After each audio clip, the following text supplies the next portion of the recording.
ভারত লম্বার মাথাও চিনতে পারবে না আমাদের। ভারত যদি বাংলাদেশের থেকে তোর নজর তুলে কাশ্মীর, সেভেন সিস্টার্স, হায়দ্রাবাদ, মহারাষ্ট্র লিখিতভাবে আলাদা করে দিতে হবে। নেপাল ভারতকে গুনেও না। আমরা কি নেপালের চাইতে দুর্বল? ইন্ডিয়া আমাদের কিচ্ছু ছিঁড়তে পারবে না। ইন্ডিয়া যদি আমাদের দিকে একটা বুলেট ছড়ে না, চারদিকে ইন্ডিয়াকে ঘিরে ছিঁড়ে খেলে ফেলা। আমরা ইন্ডিয়াকে ডরাই না। মাত্র বাংলাদেশটাকে একটা এটা পাবলিক টয়লেট বানিয়ে ফেলেছে আমাদের চতুর্পাশে যে শকুনরা আছে এরা। ইন্ডিয়া থেকে কিলার এসে আমাদের পিলখানা হত্যাকাণ্ড ঘটায় যায়। ইন্ডিয়া থেকে কিলার এসে হেফাজতের হত্যাকাণ্ড ঘটায়। ইন্ডিয়া থেকে কিলার এসে আমাদের ছাত্রদেরকে হত্যা করে যায়।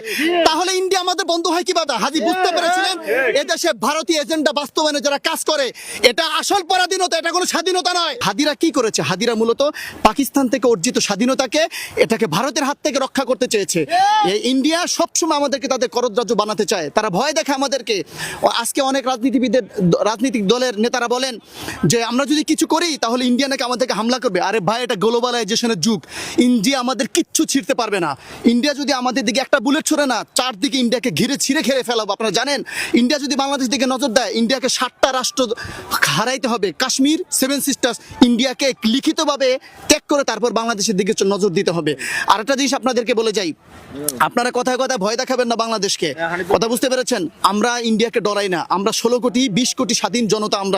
আমরা যেই জাতি নিজেদের স্বাধীনতার জন্য, ভাষার জন্য এবং পরবর্তীতে স্বাধীনতাকে রক্ষা করার জন্য জুলাইতে ছোট ছোট শিশুরা যেখানে আত্মত্যাগ করেছে, সেখানে ইন্ডিয়াকে ভয়ের কিছু নাই।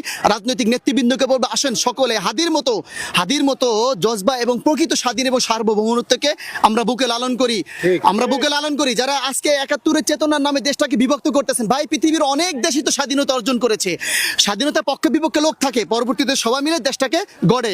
আজকে সিঙ্গাপুর ব্রিটিশ থেকে স্বাধীনতা অর্জন করেছে, তাই বলে কি সিঙ্গাপুর তাদের সাথে সংযোগ রাখে নাই? আজকে সেখানে দেখেছেন একমাত্র বাংলাদেশটাকে এটা পাবলিক টয়লেট বানিয়ে ফেলেছে আমাদের চতুর্পাশে যে শকুনরা আছে এরা এখানে এসে যেমনি ইচ্ছা সেমনি কাজ করে যায়। আমাদের আত্মমর্যাদা কোথায় গেছে?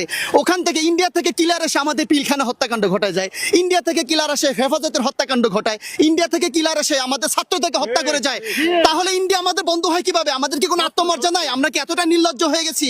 হ্যাঁ, আমরা এতটাই নির্লজ্জ হয়ে গেছি। ভারত থেকে কিলার আসে, ভারতের এজেন্সিগুলো আমাদের বাহিনীগুলোতে থাকে। তারা এখন সক্রিয়। 5 আগস্টের পরে যেই নীতিটা হওয়ার দরকার ছিল সেটা আমরা গ্রহণ করি নাই। আজকে আমাদের এখানে স্বৈরাচার এবং তাদের দোষরা এখনই হয়ে গেছে। এই দেশের সবচেয়ে বড় ব্যর্থ হলো জুলাইয়ের সবচেয়ে বড় ব্যর্থতা হলো আমরা জুলাইয়ের যে আন্দোলনটা সকলে মিলে করেছিলাম, ওই আন্দোলন অনুযায়ী স্বৈরাচার এবং তার দোষরদের বিরুদ্ধে এখনো কোনো কার্যকরী ভূমিকা আমরা নিতে পারি নাই। কথা বুঝতে পেরেছেন? এখনো কোনো কার্যকরী ভূমিকা আমরা নিতে পারি না। বিচার বিভাগে 2টা দল হয়ে গেছে, বাহিনীগুলোতে 2টা দল হয়ে গেছে, সাংবাদিকদের মধ্যে 2টা দল হয়ে গেছে। আরে